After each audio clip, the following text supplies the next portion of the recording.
Get out, you lowlife. We don't need uneducated trash polluting this family. Those were the first words out of my father's mouth. His face was red veins pulsing at his temple finger, jabbing toward the door, like I was dirt under his shoe. My mother didn't flinch. She just stood behind him, arms folded tight, nodding along like she'd rehearsed every word. I'm Camille, and wherever you're watching from, stick with me, because if your own blood has ever spit on your dreams and then tried to crawl back when those dreams took flight, you'll understand why I walked away and why I never turned around. It was supposed to be a quick dinner, nothing serious. I hadn't been home in a while, figured I'd check in, share a few updates. I wore jeans, a loose linen shirt, and sandals comfortable casual me. But the second I mentioned my work tech investments, real estate holdings, a few startup ventures, the energy in the room shifted. You still working on that laptop in coffee shops like a scammer, my mom said, sipping from a glass of water like she hadn't just sliced me open with her voice. You never even finished college, my dad added, disgust, lacing every syllable. And then the dagger, you're just pretending to be successful. You'll come crawling back. You always do. I looked around at the same living room I helped renovate when they couldn't afford contractors. I remembered repainting the walls by hand, laying tile next to my father even when he barely acknowledged I existed. And in that moment, I felt nothing. Not pain, not rage, just clarity. I stood up slowly, tucked in my chair, grabbed my purse and keys, and looked them both in the eye. Okay, I said, one word. They laughed, actually laughed, like I was some kind of delusional clown. But what they didn't know, what they couldn't imagine, was that I had just closed a $7.8 million partnership deal, that I held majority equity in a fintech company currently valued at over $200 million, that I wasn't heading back to some sad apartment. I was going home to my beachfront estate in Florida where peace wasn't conditional. And 3 weeks later, guess who called? Not to apologize, but because the bank had frozen their accounts. Their home was in foreclosure. Their big retirement plan, a Ponzi scheme. Suddenly, the trash they tossed out looked a whole lot like salvation. But I don't open the door for people just because they're knocking. Especially when the last time they saw me, they slammed it shut and turned the lock. The first missed call came on a Thursday.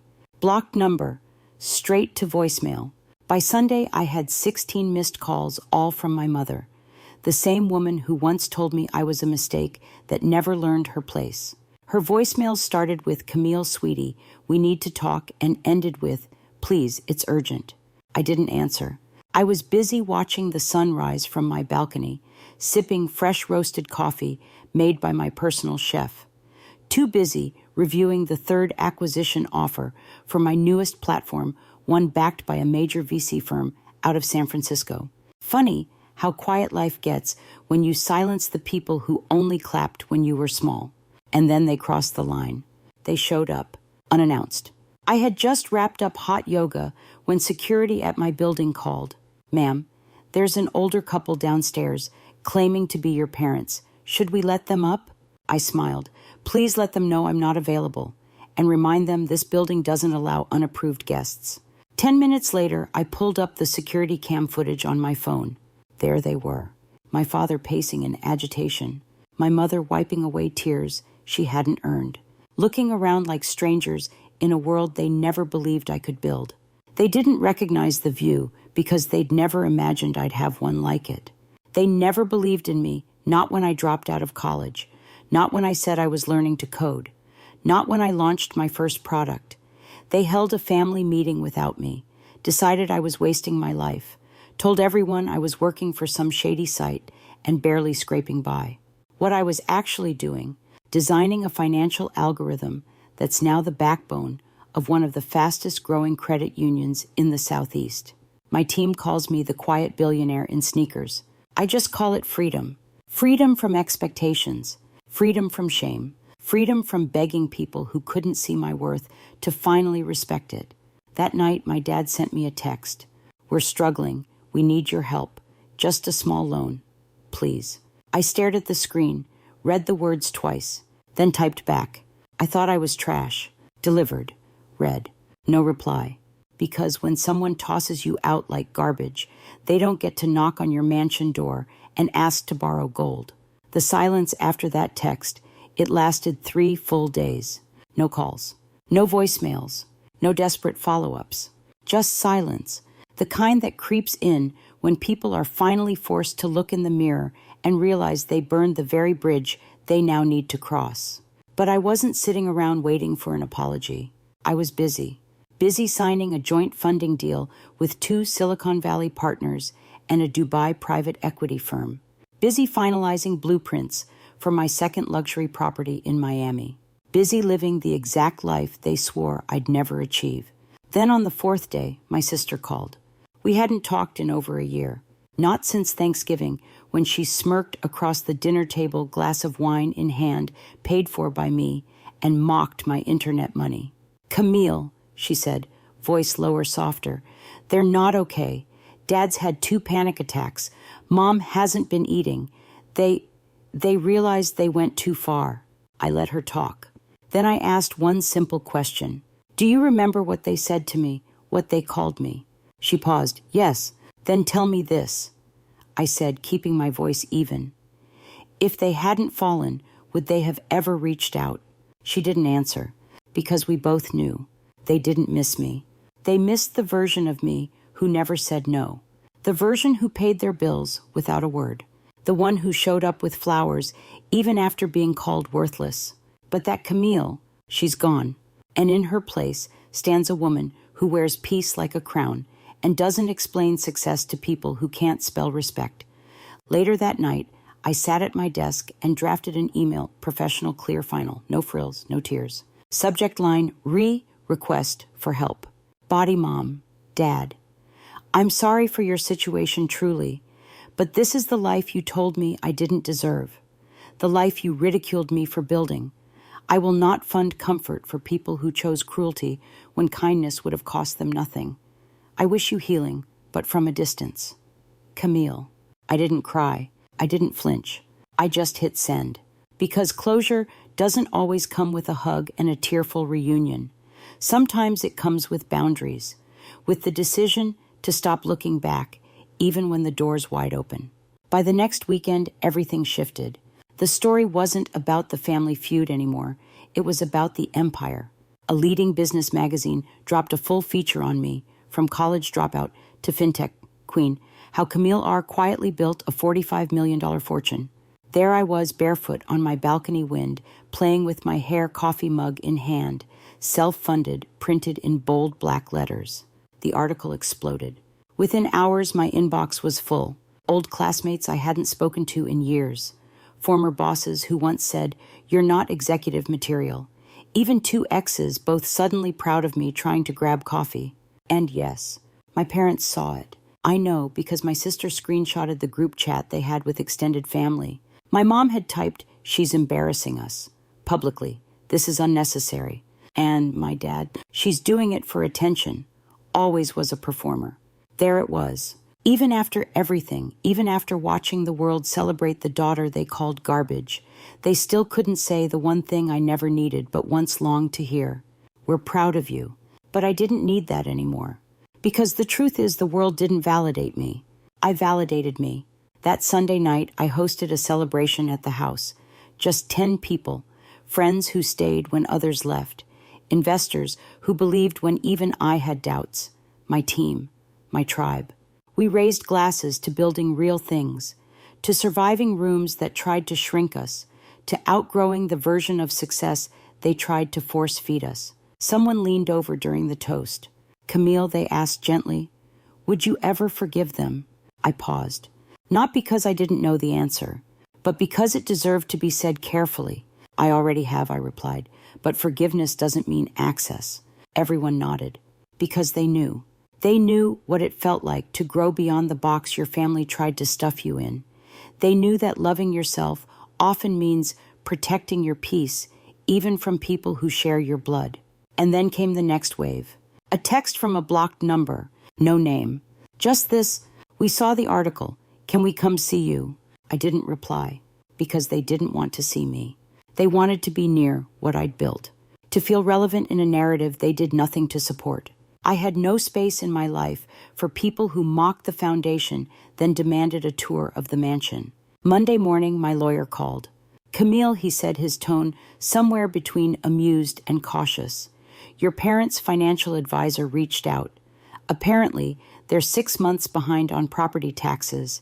They're asking if you'd consider a loan." I let the silence hang for a beat. Then I answered, calm, steady. "Send them my rates. Business only."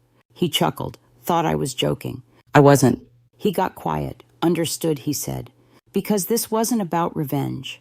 It wasn't personal anymore. It was just business.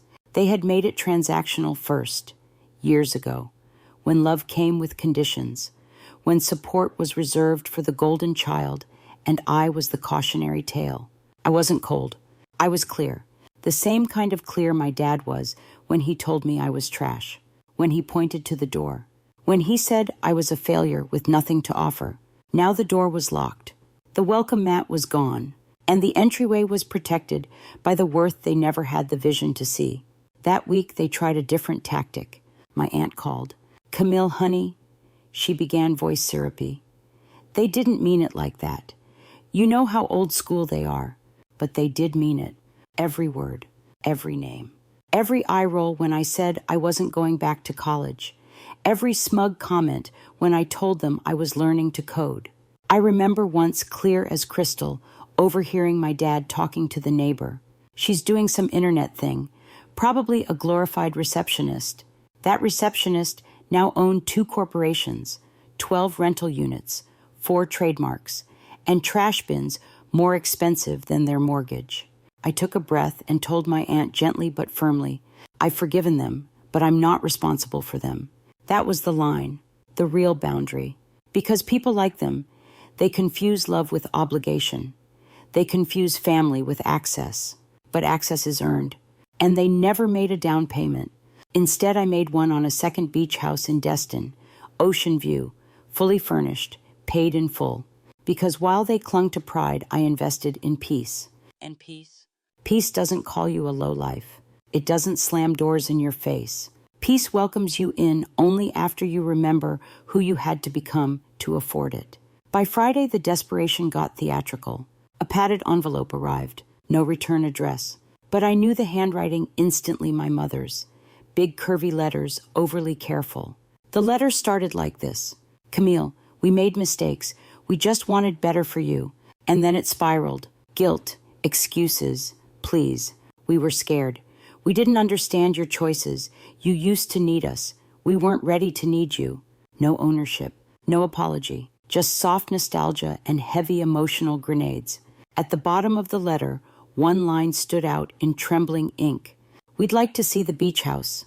Of course, because that's what it was always about. Not me, not love, but proximity to what they thought I could never achieve. I folded the letter, once, twice, and dropped it in the shredder. Because here's what they never understood. You don't get to disown someone and then ask for a tour of the empire they built out of your rejection.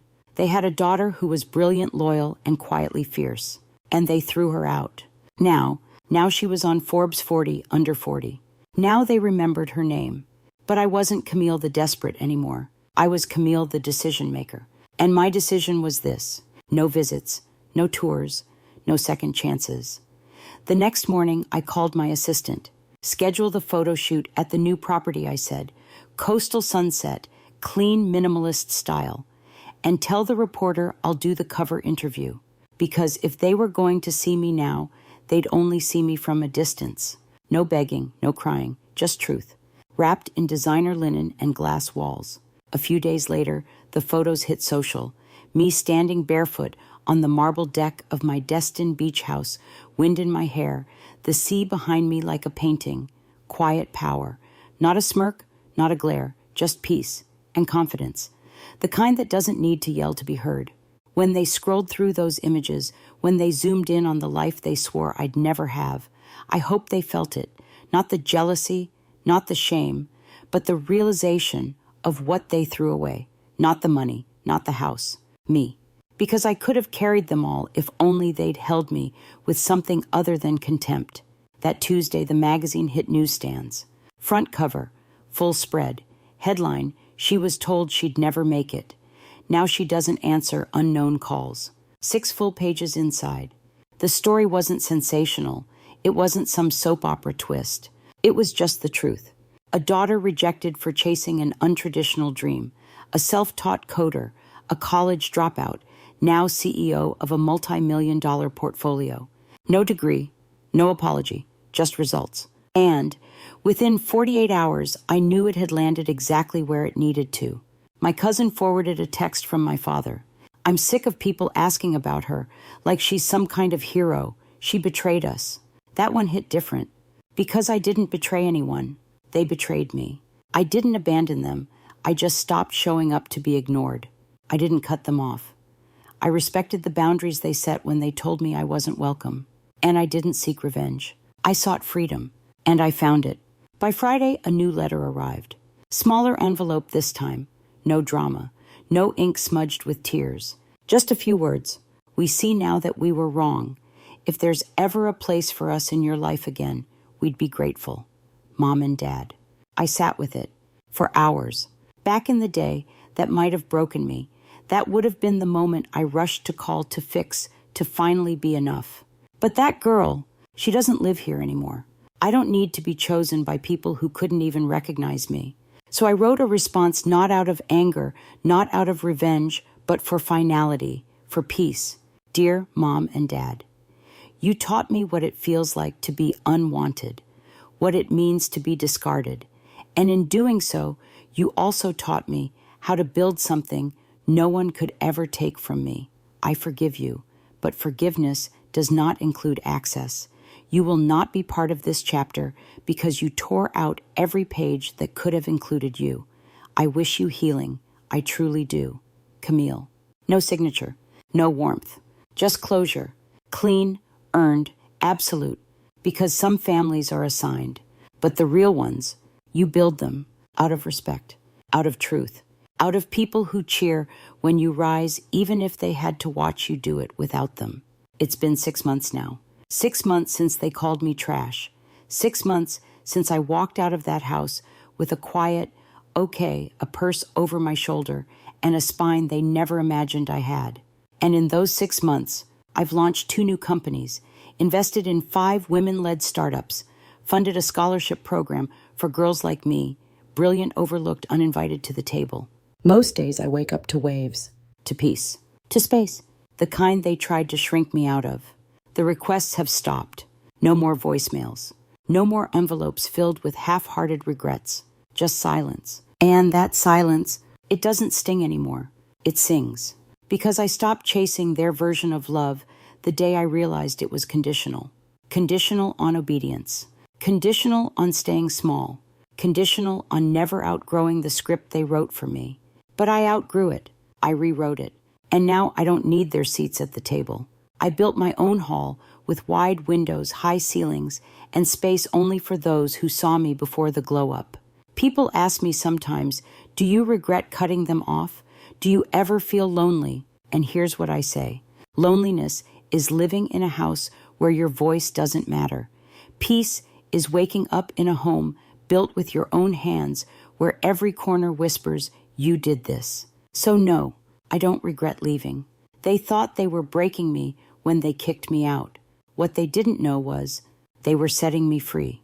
And now, if they ever drive by this house, if they ever glance up at the balcony and wonder if I'm home, they'll know that the daughter they once dismissed as a disappointment became the architect of everything they needed and everything they will never, ever have again. After the article came out and the dust began to settle, there was one thing I realized more than ever. Peace is louder than applause, but it's also harder to earn. You don't just stumble into it. You fight for it. You build it with intention. You protect it like it's sacred. Because it is. Peace is knowing I don't need to explain my worth to anyone, especially not to the people who once called me unworthy to my face. That realization reshaped everything. I used to daydream about making it just so I could say, see, I told you I was worth something. Now I wake up and the thought doesn't even cross my mind because it's not about them anymore. It never was. It's about the girl who cried herself to sleep on a pull-out sofa in a shared apartment, wondering if she'd made a mistake, chasing a dream that felt like a mirage. It's about the young woman who coded for 18 hours straight because no one else believed in her project, but she did. It's about me, the real me, not the version they created with their shame, but the one I uncovered underneath it. And now I'm the one who gets to choose who sits at my table. Now I'm the one who gets to say yes or no, not from a place of revenge, from a place of earned power. So when another letter arrived, tucked inside a white envelope with gold lining, I already knew who it was from. My sister had warned me our parents were trying again. She had texted me short and cautious. They're writing again. Just a heads up, I think they're realizing there's no way back in. And she was right. Inside the envelope, a card with a watercolor beach scene. On the inside, 3 words scrawled in thick ink. Please, we're sorry. That was it. No elaboration, no acknowledgement, no truth. Just 3 words, soft and incomplete, hoping to erase the weight of years. But healing doesn't come from silence. It comes from doing the work. And they had never done the work. So I didn't reply. Not with a letter, not with a call. Instead, I did what I've always done. I created. I launched a mentorship program for girls in underfunded schools who dream about tech finance and innovation, but don't have anyone telling them they can. I named it Fierce Founders because I wanted every girl in that program to know that fire and gentleness can coexist, that they don't have to shrink to survive, that they can lead with heart and intelligence, and they don't have to beg anyone to believe in them, especially not their families. You want to know the most powerful part. The first welcome packet we sent out, t-shirts, journals, startup templates, headphones, even a tiny coffee mug that said funded by fire, landed at a middle school just 12 miles from my parents' house. I didn't plan it that way. But the universe has a sense of humor, doesn't it? Because while they sat in silence, wondering how to get back in their community, was cheering for the girl they kicked out. They were watching the girl who once brought shame to the family name now elevate others. And the noise, the gossip, it shifted. Now people weren't whispering about Camille the dropout. They were asking how to pitch Camille the investor. Now I don't share this to gloat. I share it because the truth is this. Your healing will embarrass those who never thought you'd survive. And if it doesn't, it's probably not healing yet. Because healing demands reflection. It demands accountability. It demands growing past the part of you that wanted so badly to be invited until you finally built your own damn table. I get messages now, every day. Camille, you inspire me. Camille, how did you stay strong, Camille? I wish I had your courage. But the truth is I wasn't always strong. I wasn't always sure. I just got tired. Tired of shrinking. Tired of apologizing. Tired of proving myself to people who already made up their minds about me. So I stopped. And in that space between who I was and who I was becoming, I found something better than approval. I found peace. And peace has never raised its voice at me. It has never laughed behind my back. It doesn't call me a failure. It doesn't mock my sandals or my laptop or my unconventional journey. Peace just stands beside me hand in hand, saying, we did it, you and me. So when my assistant knocked on my office door one afternoon with a puzzled look and said, Camille, your mother's at the gate, I didn't react the way I thought I would. I didn't panic. I didn't get angry. I just took a deep breath and said, tell security to offer her a bottle of water and ask her where she'd like us to call her a ride. My assistant blinked. You're sure? I'm sure, I said. And I meant it, because peace doesn't argue. Peace doesn't chase. Peace just is. That night, I sat on my balcony, again the same mug in my hand, self-funded. The waves rolled in like they always do. Predictable, steady, unapologetically strong. And I smiled, because I knew they might come knocking 100 more times. They might write. They might show up. They might weep. But I wouldn't open the door. Not out of hate, not out of bitterness, but because I have finally learned that protecting my peace means protecting the boundaries I bled to build. And no one gets to bulldoze those walls just because they're suddenly ready to see me now. because the truth is, if you couldn't see me when I was rising, you don't get to sit with me now that I've arrived. I remember the exact moment I stopped needing their permission. It wasn't when I got my first big check. It wasn't when my name appeared on that Forbes list. It wasn't even the day I bought the beach house. It was a quiet Tuesday. No fanfare. No announcement. I had just finished a call with my development team and walked into the kitchen. My chef Marie had just placed a fresh cinnamon scone beside my tea. Sunlight poured through the glass windows, warm and soft. And I realized I hadn't thought about them all day. No weight, no ache, just air. That's when I knew I was free. Not just from their words, not just from their rejection, but from the version of myself who once thought I had to prove I deserved love. Because love, real love, doesn't need convincing. It sees you, it hears you. It holds space for your dreams even when they don't make sense yet. And the truth is, if they had ever truly loved me, they would have shown it long before the world did. So now I surround myself with people who get it. Founders, dreamers, builders. People who don't flinch when I say I dropped out of college. People who don't blink when I say I turned down a $15 million buyout just because it didn't feel aligned. People who don't ask me to dim my light so they can shine brighter. Last month, I hosted a dinner at the new house, my second property, the one in Destin, with the infinity pool that kisses the ocean. No seating chart, no speeches, just soul. There were candles on the table, jazz playing low plates filled with food that felt like comfort. And around that table, a woman I mentored through her first startup acquisition, a team member who once lived out of her car and now manages six-figure portfolios, a friend who invested in my first business before it even made a dime. No one there looked like what my parents once imagined success should be. But every person at that table was proof that success doesn't follow rules. It follows courage. We laughed that night. We danced. We talked about healing, about wins, about the grind. No one asked where I went to school. No one asked for credentials because they already knew. I had built more than wealth. I had built legacy. One woman raised her glass toward the end and said, "To Camille, the most quietly powerful person I know, you never had to scream to be heard. You just did it." Everyone toasted. I didn't cry, but I felt it. Not the validation, the recognition. That's the difference. Validation is when people finally admit you're worthy. Recognition is when they knew it all along. And sitting at that table under the stars, I realized I was finally surrounded by people who had recognized me long before the spotlight did. That's the kind of love I wish for everyone, the kind that claps in the dark, the kind that says, even if you fail, I'll help you stand again. Not once did anyone that night mention my parents. Not once did anyone bring up the magazine or the viral article or the whispers, because none of it mattered. They weren't here because of what I had. They were here because of who I became. And becoming her. That took everything. The late nights, the silence, the heartbreak of wanting family that didn't want me back. But I survived. And more than that, I thrived. I still get letters.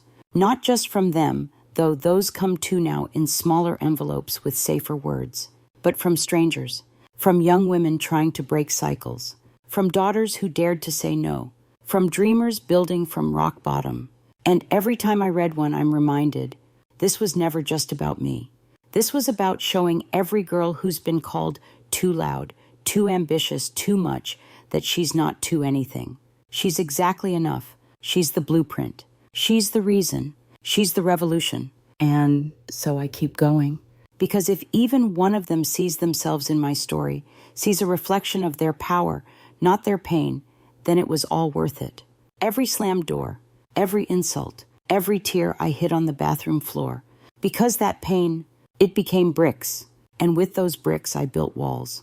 And with those walls, I built a house. And inside that house lives the version of me they never imagined would make it. But she did. And now, she's the one holding the keys, not to lock others out, but to open the door for those still finding their way. Because I know how it feels to knock, to beg for room in someone else's world. And I'll never do that again. Now I build the worlds. Now I make the rules. Now I teach others how to rise. Not for approval, for purpose, for power, for peace. And peace, it's not just a vibe, it's a choice. One I make every single morning. I open my eyes in a home I built with the very hands they told me would never touch greatness. So if you're watching this and you've ever been called a failure, a disappointment, a waste, let me tell you something. They were wrong. You are not broken. You are building. And someday, soon, you'll be standing where I am, not waiting for a seat at their table, but hosting your own. And when you do, don't look back. They'll come knocking. They always do. But don't hand over your piece just because they finally want to see what they missed. Let them stay outside. Let them watch you thrive. Let them learn. You were never trash. You were the treasure. They just didn't know how to hold it. The funny thing about success is that it echoes, not just through the halls of your home or the numbers in your account, but through the people who once doubted you. It circles back. It whispers in rooms you're no longer in. And that whisper, it becomes a roar. 3 weeks after the Destin dinner, I got an email from my old high school counselor, a man who once suggested I try cosmetology because he didn't see a future for me in tech. The subject line read, "Proud of you." Inside a paragraph of well-meaning praise and a single request. Would you be willing to speak at the school's alumni event this spring? The students could really benefit from your story. I read it once, then again. This was the same counselor who shrugged when I said I wanted to start a company. The same man who once told my parents I lacked direction. And now he wanted me to be a keynote. I didn't reply right away. Not out of spite, but because I needed time to decide what this version of me wanted. I've learned that success doesn't mean you owe everyone access. Sometimes it just means you get to decide how much of your light they get to witness. But the part that surprised me most, my answer wasn't a no. It was a maybe, because I realized something that day. I wasn't angry anymore. Not really. Disappointed, sure. Cautious always. But bitter, no. Because bitterness is a weight. And I had finally laid mine down, not for them, for me. So when the school offered to cover my hotel flight and a small honorarium, I sent a polite response. I'll come, but not to impress, to empower. And I'm bringing girls from the Fierce Founders program with me. They agreed. And 3 months later, I walked into the same auditorium I once left in tears. But this time, I walked in as a featured speaker, wearing a soft gray suit, minimalist heels, and a quiet confidence that didn't need to announce itself. I stood behind the same podium where I once accepted a Most Improved award and spoke not to the adults, but to the girls in the crowd, the quiet ones, the odd ones, the ones who drew in their notebooks instead of talking at lunch, the ones who hid their dreams in journals instead of vision boards. And I told them the truth. You don't need their permission. You don't need their approval. You need your own belief, because one day when they laugh, you'll still build. And when they doubt, you'll still rise. And when they leave, you'll still stay true to yourself. The auditorium went silent, and then applause. Not loud, not wild, but steady, respectful. The kind of applause that says, "We see you now." Afterward, girls lined up to talk to me. One cried. Another said I changed her life. And somewhere in the back, I saw him, my old counselor, standing alone, eyes glassy, nodding slowly. He didn't approach me. And I was glad, because some moments are better left unspoken. Later that night, I sat at the hotel bar with my program mentees. We shared stories, laughed about failed pitches, toasted to their future exits. And as I looked around the table, I realized this is what family feels like. Not biology, belonging, not blood, belief. These girls didn't know my past, not really, but they knew the path. They were walking it too. And now, they weren't walking alone. The next morning before my flight, I got one last surprise, a message from my sister. They finally read the whole article, the one in Forbes. Mom cried. Dad said, he didn't realize. I think they finally understand. I stared at the message for a long time. Understand. I wasn't sure they ever would. Because this wasn't about understanding. It was about witnessing. They were finally witnessing the result of everything they mocked. And it wasn't a phase. It wasn't luck. It was work. It was strategy. It was belief. It was me. I typed back one sentence. They don't need to understand. I do. And I did. I understood that their lack of belief had nothing to do with me. I understood that healing didn't mean returning. And I understood more than anything that some people love you only when you're digestible. I was never meant to be easy to swallow. I was meant to be undeniable. That same day, as the plane lifted off, I looked out the window at the city below, the same city where I was underestimated, laughed at, dismissed, and I whispered two words just for me. Not to them. To the girl who kept going anyway, the one who cried in silence and still showed up, the one who was called trash and still chose grace, the one who didn't just break cycles, she shattered them. Because here's the truth, they don't tell you. Sometimes the people who hurt you the most are the ones who give you the clearest blueprint, not for revenge, but for becoming. And becoming is the quietest, most sacred act of rebellion there is. 6 months. That's how long it's been since I sent the last message. 6 months since I locked the door, not out of bitterness, but out of self-respect. 6 months since I stood tall and told myself, you don't owe them your peace. And in those 6 months, I've grown more than I did in a decade under their shadow. I launched my third company, a data security firm designed by women for women. I landed a feature in Tech Digest alongside 4 other powerhouse founders.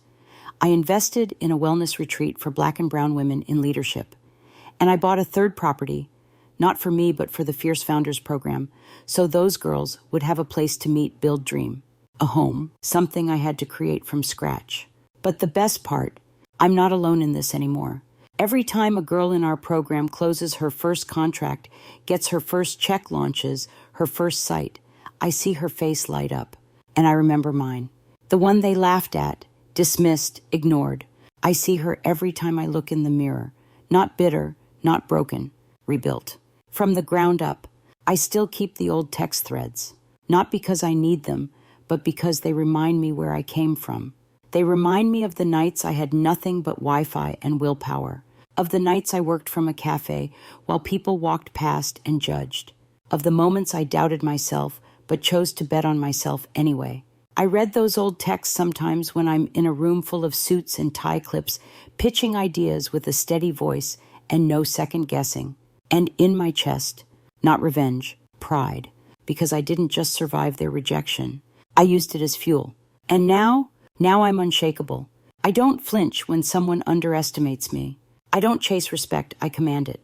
Not because of my title or my bank account or the magazine covers, but because I know who I am, and I know what I'm not. I'm not trash. I'm not uneducated.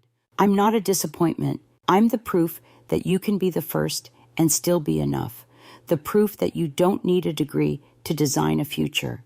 The proof that success doesn't have to come in the form they approve of. It just has to come from truth, from sweat, from clarity. They still haven't reached out since that final letter. Maybe they finally understand. Or maybe they've just given up. Either way, I'm not waiting anymore. I've moved on. I've built a world where my past no longer dictates my path, where love is earned, where worth is defined by what you build, not what others say you deserve. And the family I have now, they cheer at every launch. They toast to every small win. They hold space for my scars and honor my silence. That's real love. That's the kind that claps when you rise, even if it took you falling first. So if you're still carrying the weight of someone else's words, if you're still stuck in the ache of wanting to be seen by people who only ever looked through you, let me say this. You don't need to prove anything to them. You just need to become everything for you. And one day they'll see the glow. They'll hear your name. They'll feel the distance between who they thought you were and who you've become. But by then, it'll be too late. Not because you're petty, but because you're healed. Because you stopped setting a table for people who once let you starve. Because you stopped writing invitations to those who tore up your story. Because you finally understood peace isn't given, it's earned. And once you've earned it, you protect it. So here I am, at peace, at power, at home, not in the house they raised me in, but in the life I raised for myself. And to every girl watching this, wondering if she's capable, you are, more than you know. They may call you a failure. They may call you naive. They may call you too ambitious, too bold, too much. Let them, because one day they'll have to call you by your real name. CEO, founder, investor, visionary, architect, queen. But most of all, free, because they didn't build you. They can't break you. And the version of you they tried to throw away. She became gold, unshakable, unreachable, unbothered. Camille, the daughter they tossed out, the legacy they'll never touch.